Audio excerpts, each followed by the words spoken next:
So apparently I'm in the wrong business. I should have been an Uber. Why? Because for the second time in my life today, somebody thought I was an Uber driver when I pulled into your place. Do you wear your mask while you're driving? No. Oh. I know. And he came right. Oh, good thinking. Yeah. That's what I would figure it was. Yeah, no, this guy just came up to my window and like he didn't even check the license plate. He looked in the driver's and was like, "Oh, sorry." Maybe you just have a common Uber ride. Oh, maybe. You're calling me a basic bitch right now? Yeah, well. No, but a blue, what is that, a Chevrolet? Yeah. A blue Chevy. I mean, this is pretty standard. If a blue Chevy was coming to pick him up, then chances are oh, probably... maybe. Oh, right, the make and model. Because I'm thinking, who the hell looks at their driver's picture? I mean, we all do. Oh, of course you do. But like to go and identify them. Have you ever had a hot Uber driver? Oh, yes. I haven't. Especially now with masks. I always end up getting in life discussions with my Uber drivers. I bet you do. Because they're always these like sweet old men. And, you know, they'll ask me like a few questions and, you know, I'm a talker. And usually drunk. Right? Yeah. Or not even. And I'll just be like, they'll be like, oh, how long have you been in Ottawa? And then I tell them my little story and then I ask where they come from. And usually it's like another country. And, you know, if I have friends from back, I'll be like, oh, I have a few friends that are, you know, from Iran. Like, and then we just have a great discussion. Do you have friends in Iran? Not in currently, but that are from, I would have believed you because we found out we have listeners all over the goddamn globe. Yeah, I don't think people in Iran are listening to our podcast. Maybe not Iran, but we had some very unexpected. Egypt, we have some downloads. We're all over. Italy. You're also going to notice, speaking of our downloads and everything that we're doing, you're going to notice that we are changing things a little bit. Our website's going to look a little bit different coming up. We're going to have more features on it. Woo! We're going to put just like, you know, it's going to be great because we're going to have a place where we can post when we do talk about these headline stories. We can go and post those links or you can go and find the stories along with our YouTube videos and like everything else to listen to us. This way you can read the source material in case we jumble it up too much, which we have a tendency to do. Yeah. Now you're going to get caught for every time you make a mistake though. Oh no. Usually he just like makes a mistake and keeps riding through. And I'm like, I'm not going to say anything. We just pretend it's true. Yeah. It's not until I go back sometimes and like edit the videos. I'm like, well, that wasn't actually correct, but whatever. We'll just move forward. Yeah. Yeah. And, you know, a reason you should listen to podcasts is because we're not going anywhere unless we want to, unlike some of our radio counterparts got some bad news earlier this week. This is all. I'm not laughing. I don't know why I'm laughing. I don't even know why you're bringing it up. I don't know. Something you said made me think of it. Maybe I just want to rub it in that we weren't the only people to suffer this fate. Right. It's just a tough industry, I think, in general for everyone. It is. Yeah. It's a rough world right now. And I really do feel bad for the people because, you know, it's tough to find a job. I just feel bad for anyone losing their job right now. Yeah. As someone who lost it twice in 2 years. Yeah. It's very hard to get a new job without a pandemic. So, yeah. Oh, it's terrible. But anyway, we're still here. Hi. Right. Although I won't be here for long. I know. Yes. No, she's not sick, people. Mentally maybe, but no, not physically. I'm taking off to Vancouver. So we're recording this on what? Tuesday? Yeah. So I leave on Thursday, but we'll still continue to do the podcast. We're going to take a week break so that I can get kind of settled in. Yeah. I'm not moving. No, I'm coming back. I'm just going for over a month. How does your dad feel about that? He is not happy. Oh my gosh, this is so funny. So he always books my tickets because I'm an adult, right? Yeah. And I was talking to on the phone to my mom, and my mom's like, Dawn, just go and book her ticket already. And he's like, okay, for what date? She's like, the 7th or 19th. And he's like, oh, of December? And she's like, no, of November. And all I hear him say is, what the fuck? Why is she coming for so long? See, it is a very long, I mean, it's over a month. I think you're going to get sick of them. Well, I think the big reason I went and I'm still excited to go is because there's not going to be as much snow. Mm-hmm. I'm going to be able to still do all these outdoor activities. I've been really good on this weight loss plan that I've been doing. Yeah. I was talking to my trainer. I've been exceeding his expectations. So I really want to keep that up. And honestly, it gets hard to do that in Ottawa in the winter. Oh, so I'm going to be hiking. I'm going to be snowshoeing, which you can do in Ottawa, but it's really cold. Yeah. I'm going to be mountain biking, you know, all that kind of stuff. So you are? This is how happy I am for you. God, you know, this whole weight loss thing, you're doing a great job. And I was reading because I've been dedicated to the gym for a long time, but I've sort of hit this plateau where my eating's gotten a little loose and I'm like, what's wrong with me? But it's normal this time of year. We're like animals and it's normal for your body to be hungrier and store fat. Yeah, that's why the program I'm on. And if anyone is interested, please just DM me and I will give you his contact. But honestly, the plan I'm on, I think the reason it's working so well is because it is very, very easy to do. So, like keeping track, but the foods, like, he said things like, don't look at carbs, don't pay attention to carbs, don't pay attention to fats. He goes, because I'm on a low calorie, high protein diet. And in order to meet those goals, I have to naturally eat less carbs. I can't find products to eat and foods to eat to achieve those goals. So instead of focusing on them, just focus on the two really positive things of keeping your calories in check as well as your protein, and everything else will naturally kind of fall together. But like the workouts are so not easy to do, but they're so manageable. And I think that that's a big reason that I'm able to stay consistent, because I don't feel like I'm like overtraining. I'm not burning myself out. I remember when you first started, you told me you felt like you weren't doing enough. And he was like, no, just stick with it. Give it time. And that's the thing too, is he said, once you see results, everything's going to be so much easier, and 100% true. It reminds me of Chad Hargrove, our past guest. He's friends with him. And he had a similar post talking about how everybody tries to eat as little as possible, and that actually sets you up for failure because you're starving all the time. And anyway, follow them both on Instagram. What's your name? Kia Kadem. Khadem. Yeah, something like that. Anyways, if you do want his contact information, please DM me. He's amazing. He's a very nice man. Very nice man. How nice? Very nice. Oh. No, not that nice. I also have been swimming lately too. Oh yeah, just keep swimming, Dory. Yeah, well, I used to be a competitive swimmer. So, I've been talking to a guy for a while that is training for an Ironman, and, so he has to go swimming to train. And I was like, you know what? I'll give it a try, see if I can still do it. And man, I still glide through that pool like a fucking fish, like a little mermaid. Or Ursula the Sea Witch. Take your pick. I don't know. Right. I'll take either or. Shit. Well, wow. Forget the weird news. Sounds like Jenna's got enough news to carry us through this whole episode. Losing weight, going to Vancouver, new boyfriend. Oh, wow. Did you win the lottery too, bitch? I wish. I feel like I've won the lottery. I'm out of here. Bye. Well, while you continue talking to this new guy, maybe we have some advice for you, because we got some stories about relationships, sex. Maybe you can weigh in on that if you're finally having it again. I don't know. I am, can't you tell? There's the glow. I was wondering. A new study finds that many couples are having threesomes in order to forgive cheating. Now, we've touched on this before, but we've never had a study dig into whether this is a good idea or not. I think the article had said, too, that the last study on threesomes was done in like 1988. 30 years ago. Yeah. 88, sorry, you're right.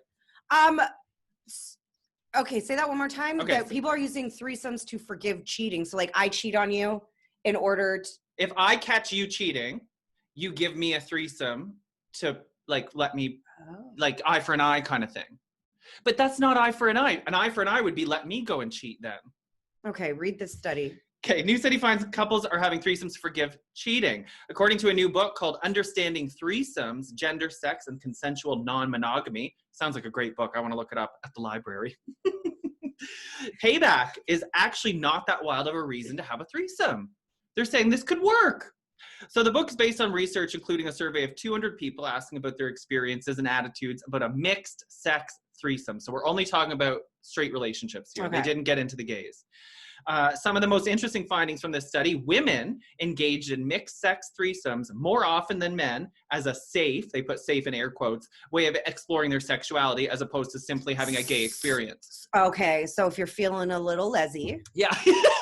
Then, you go and have a threesome so that if you don't like it, you still have another option. I imagine that there's a lot of... You can still get your rocks off. I think so. And I bet you there's way more straight guys that do it for the same reason, but would never cop to it. You know what I mean? Right. A little curious, but hey, a girl's in the room, it's okay. Right. That's even gay porn back in the 60s and 70s. They'd always have like a woman just sitting in the corner. Oh, really? Yeah, because it would make it like... What was she doing? Like knitting? No, she'd always be like kind of drag queeny and like biting her nails. Like she was watching them. Like she was part of the movie. Touching herself? Maybe in some of them. I don't know, because those ones I wasn't a fan of. But it was something about like... You mean you weren't even born in the 80s? Oh, that's right. God, you are in a good mood these days. She's never this nice to me. Okay, so while some couples invite a third into the bedroom just to spice things up, the study found some hetero couples use threesomes in order to undo past transgressions like cheating or other, quote, psychological debts. In one example, a straight married woman cheated on her partner by having a threesome outside the relationship. So in order to settle the debt, she repeated the threesome, this time inviting her husband. So it was really more of a foursome, but, not messy at all. Wow. Messy, figuratively, are we talking, or actually messy? Both. If you're doing it right. Okay. Okay, shall I continue? Yeah, please do. The study also found that if a hetero couple had a female-female-male threesome, the male partner often offers to return the favor by also then suggesting they engage in a female-male-male threesome to please his female if that's partner. what she wants. Right. It's like you're going Dutch on a bill. It's like just, I don't know. So the study finishes by noting that sexual altruism, aka doing something like having a threesome to indulge your partner's fantasies or to pay back a debt, isn't a new concept, but they've noted that young people and millennials are using sex as a form of currency these days, like a transaction between, not like you don't become a prostitute, but like in your relationship, it's a form of currency. That's interesting. And I feel that way too. It's like, not so much as a form of currency, but like for a birthday or like a special occasion. It is this similar to fulfilling a fantasy. Yeah, or like those little love notes. Yeah. My problem with this whole thing is I just don't find cheating to be forgivable offense. It's not the sex, right? It's the lying. Mm-hmm. If he came to you and was like, oh, I want to get freaky with 2 girls, maybe you'd give him the threesome without having to go through the cheating. Right. Yeah. So I'm such a monogamous person, and I just can't picture myself ever even flirting with the idea. Do you think though, if you ever talk to me when you're dating this new guy for 10 years and then like maybe because you might get bored, and then what if you wanted to spice it up? But why can't you spice it up with your partner? Because variety is a spice. You can't change the way your vagina looks. Right, but like blindfold yourself and have him sneak in a room when you're not expecting it. I don't know. No, there's lots of things you can do. There's lots of things you can do. Just play a character. Maybe it's the only child in me I don't like sharing. Yeah. Lord knows how we made it this long then. Right? But like I'm a good sharer, but not when it comes to things I care about. Yeah. Yeah, so there we go. That's her attitude towards the radio industry. Right. All right, next. But wait. We're not moved on. Okay. So. Because you tried this. Well, we've talked about this many times. Yes. But you tried to kind of patch up your relationship. It wasn't necessarily because they cheated. You're like, I didn't know he cheated at the time. Right. Yeah. But do you know what I mean? So and it didn't work out for you. Yeah, but the funny thing was I was the one that brought, so we were trying to open things up and I was the one that brought up, let's try to do the threesomes. He was wanted to just go towards an open relationship, but then he decided that wasn't for him either. Having tried the threesome thing. Yeah. Would you rather, if you were to go back into time, well, would you think that would be the answer, or the open relationship would have, or it was just done? I think in my case, it was just done. I mean, 14 years is a long time, and we get along better now than we did when we were together. Right. So that's something to say too, is sometimes people are meant to be in your life, but just not in the way you originally thought. But however, what I wanted to say was, he was the one that was on board with trying the threesome and opening things up more than I was. But when I finally wrapped my head around it and we did it, he was the one that didn't like it. And he was the one that had a big problem with it. So it's like sometimes... Because you got all the attention again. It's true. I love when you say that. It is true. But, it's a good lesson that sometimes until you put yourself in these situations, you don't know how you're going to react. Right. Stealing the spotlight finally caught up to you there, Jesse. Yeah, I guess so. Now I get it all to myself. So there you go. If you cheat on your partner, just offer them a threesome to make up for it. Okay. But before you get to that serious stage in a relationship, you're going to go through the courting stage where Jenna is right now. And you might sext. Bum, bum, bum. Are you big? Let me see your phone right now.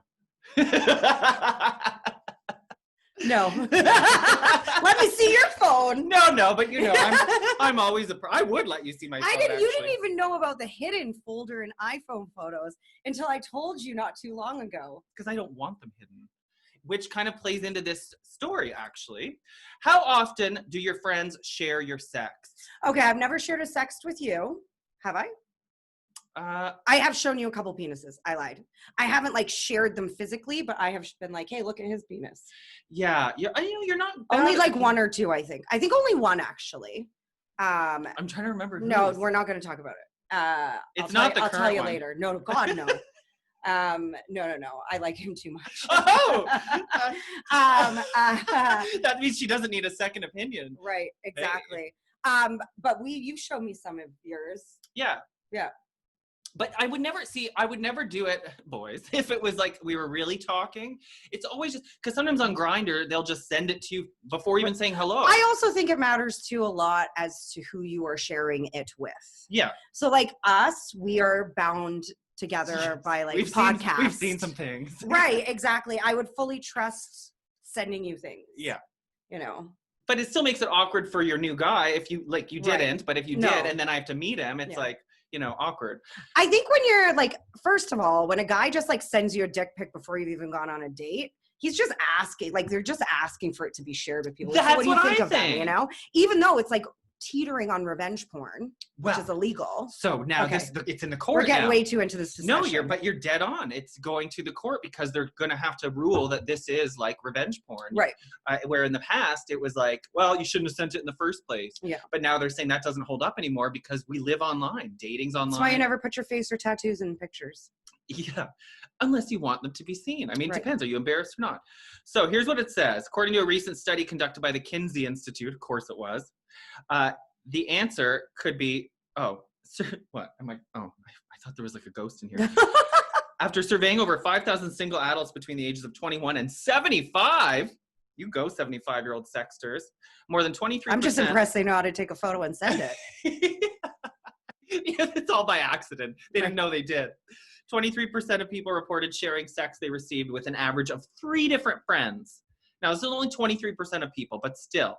Now, the reasoning why people like to share sex is unclear, but one theory is that people like to show off that someone is sexually interested in them. So they want to show like, hey, look, he sent me this dick pic.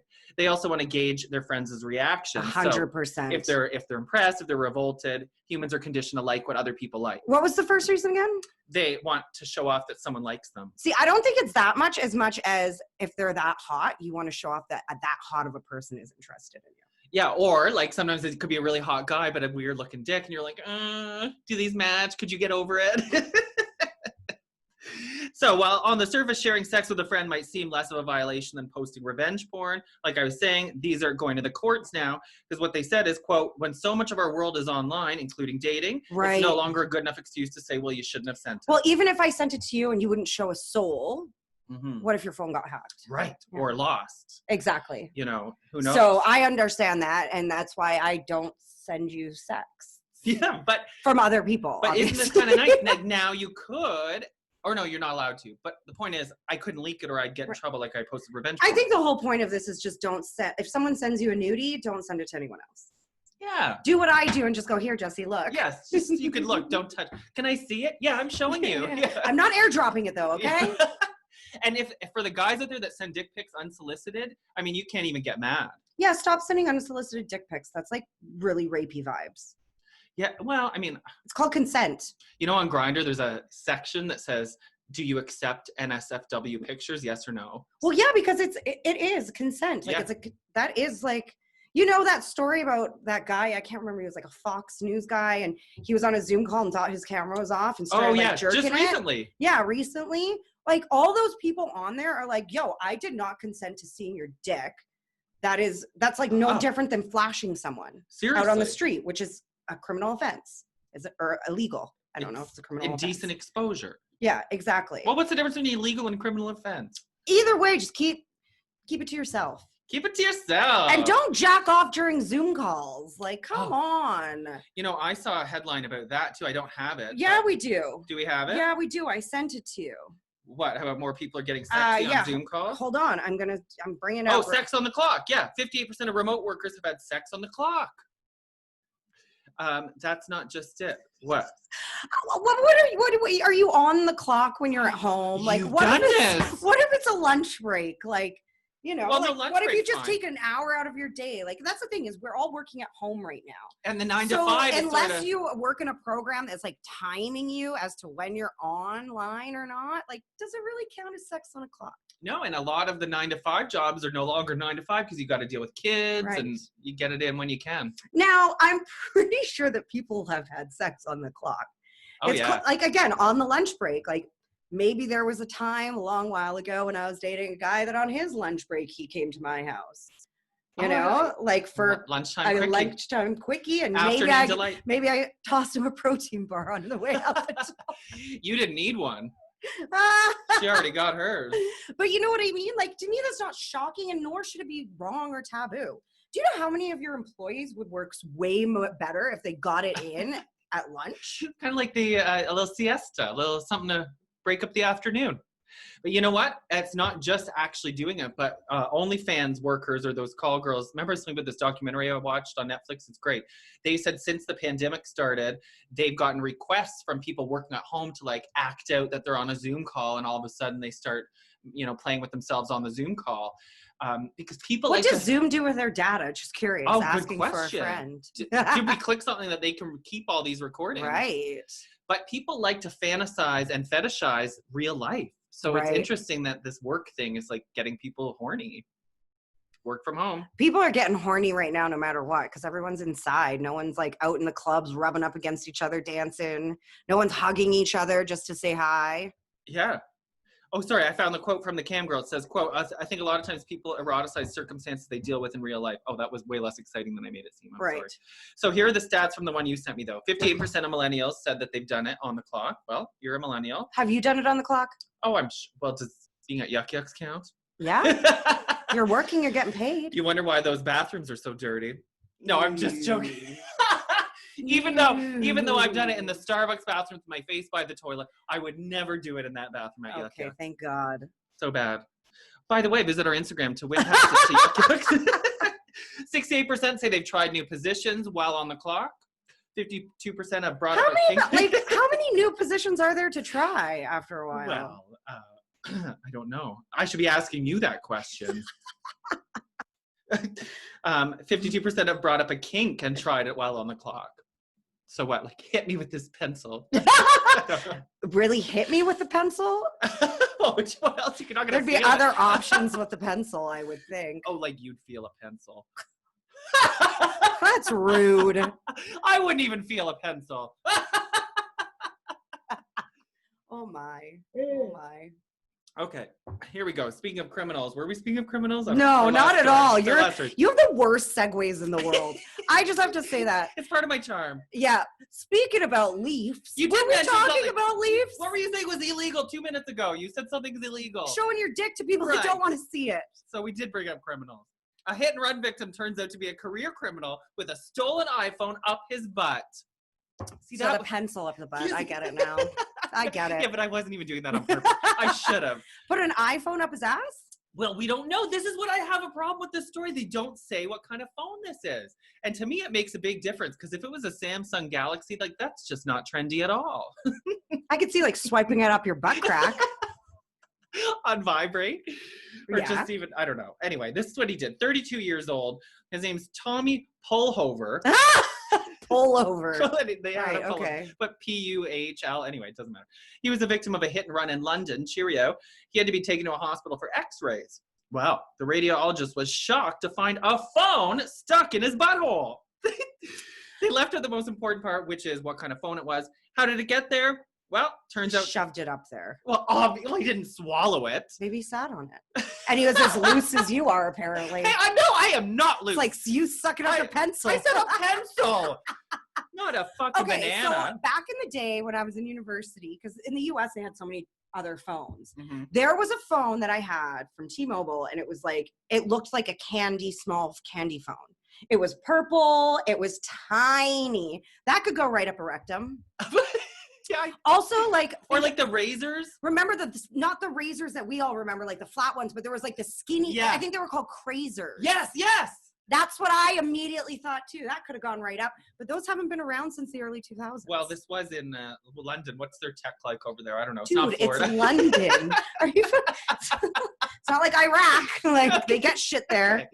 Well, how did it get there? Pretty sure the UK's been along way longer than Canada. I'm just joking. And I'm bad at geography. So the phone was stolen, and he was trying to hide it up there. This guy's a long rap sheet. He spent several years in jail for a string of robberies, so this wasn't his first rodeo.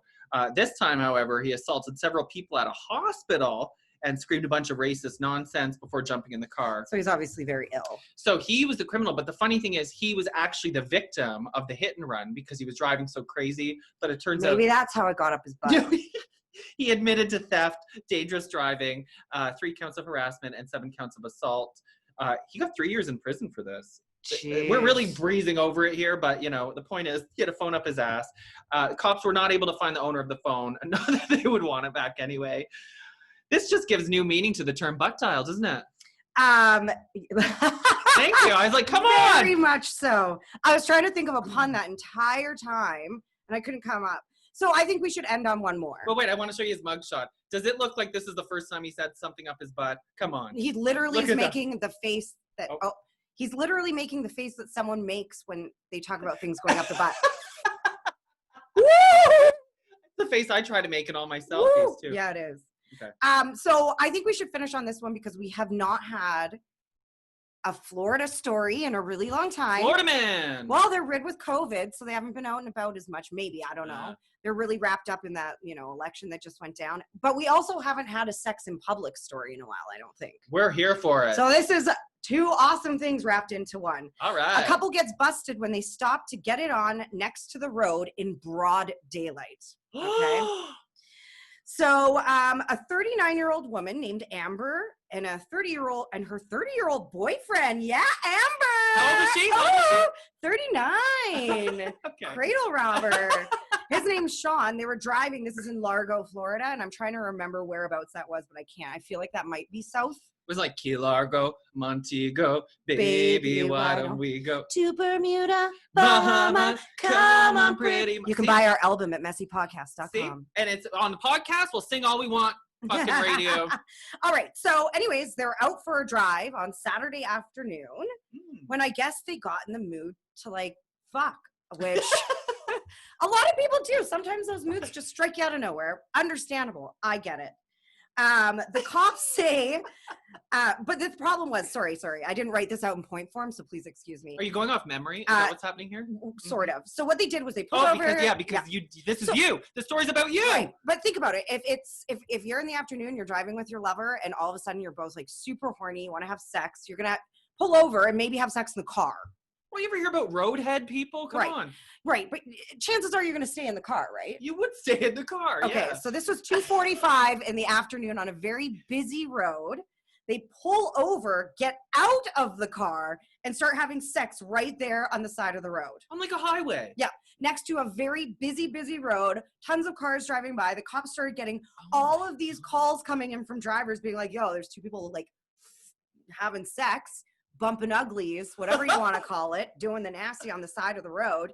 So eventually the cops came over. They arrested both of them and charged them for felony, which is high up there. Yeah. Lewd and lascivious. Yeah. Lascivious exhibition. This is the part that I kind of find funny. They both had criminal records. Oh. Amber, unfortunately, for theft to drug possession to obstruction. So they were high as hell. But Sean, he had a criminal record for shoplifting. Oh. Kitty litter and peppermint tea. Oh. From a Walmart. Poor guy. And he's only 30. Doesn't know what he's doing. Only 30? I'm sorry, but you should be knowing what you're doing by the age of 30. At least by 30. But seriously, kitty litter and peppermint tea. So he had a bad tummy ache. And his cat needed kitty litter, and so he didn't have money, so he probably stole it, which kind of made it sad at the end for me. Well, he shouldn't have spent his money on drugs. I still have never had sex in a car. Well, we're going to have to change that. I just feel like it's so risky for people to see you. Well, if you have a tint. But not the tint, the rocking of the car. Come on. You just reminded me of something very naughty I did once. I was parked. This was on Cooper Street in Ottawa. You can drive by the location. This was 100 years ago, and I was in a car. Oh, God. Ugh. You were in a car with someone you were with. No, it was my mom's car. That's Donna. Once in a while, what kind of car was it though? I don't remember. It was like a mini. It was like a caravan or something. No, right? it was a station wagon. It was like a monster car for a short period. Oh, like a Cadillac. Yeah, it was like a big boat car, and it had the darkest tint you've ever seen. So the guy I was dating at the time, I was like, okay, we were gotten freaky and we were like, let's just do it. The tint's so strong, people won't see. So we went to the back seat and there was people walking by in broad daylight on Cooper Street. And we were just going at it. And we thought we were so clever. And now thinking back, they probably saw everything. Not only saw, but they knew you were fucking. Because the car. Your mom's so pimp, she probably had hydraulics too. Maybe that's why the car was gone the next week. Right. So yes, don't be surprised if the next few weeks look a little bit different because we are making some adjustments, but it's all for your benefit. Yes. We can't wait to bring you like new content. We've also launched a TikTok account. Oh, follow us, Messy Podcast. Yeah, we're working on it though. You got two old ladies here trying to figure it out. So, you know, who also don't get to spend as much time together. So we're trying to figure it out. What else? We got a prize coming up that you can win. Go check. We've already announced it by the time you're listening to this, but go to Instagram. It's an amazing prize with like some really incredible gifts, all from great small businesses within Canada. And we want to really support them this year. So even if you don't win, maybe you like one of the products, please go buy one of them. A lot of them have been guests. And hey, Christmas is coming. If you don't like something, give it away. Right. Re-gift. Yeah, There's nothing wrong with that. Yeah. Are we missing anything else? No. So we have one more Friday's episode if you listen real time. Right. And then we'll have a week off to like do some admin stuff. Admin. Right. Also to finish it off, Jenna got laid. Woohoo! Congratulations. Cheers. For those of you that have been following, that is something to cheers to.